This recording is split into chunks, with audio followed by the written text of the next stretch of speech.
Hey, what's up, everybody? Frederic Poag here. Let's play pretend. Let's pretend that you and I run a manufacturing company.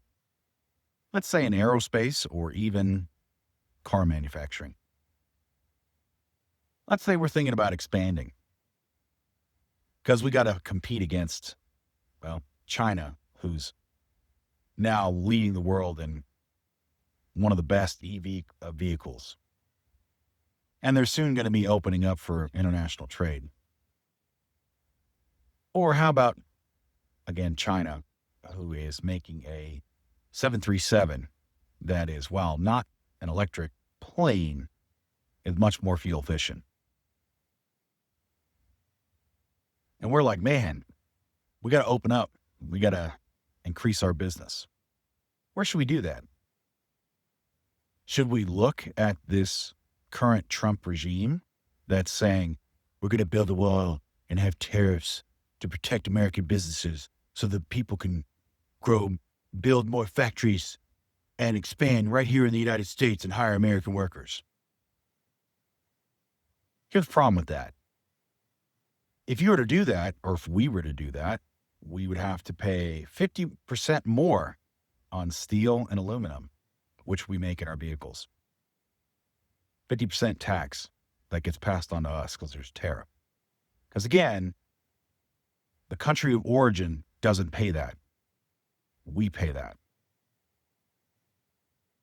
Because there's just not enough steel and aluminum being made in the U.S. to meet our needs. But let's just say, all right, we're going to source parts. We're going to source parts from other countries, especially for cars. We're going to source them. Well, there's a 25% tariff on that. Okay. So for the steel we need or the aluminum we need, there's a 50% tariff on that for us to manufacture our own parts and whatever fabrication we need here in the U.S.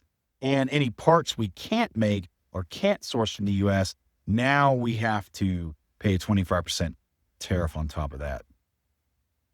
Or we could just relocate or have a plant in one of these other countries, like in the EU, or maybe India, maybe Vietnam, maybe somewhere else where Trump, with his framework of a deal, has a 0% tariff, or because he's giving preference to foreign automakers. Maybe we could have a foreign auto division that we can bypass those tariffs. See how this is not really working out for the American worker at all, or even now American businesses? That's because Republicans used to be about cutting red tape and cutting regulation. Some of it which was unnecessary, but some of it was very necessary. They were about free trade because they were supposedly about promoting business and growth. At least that was the plan. Now, cruelty is the point. Cruelty and fascism. And that's only good for one person. The person at the top. Everybody else just suffers.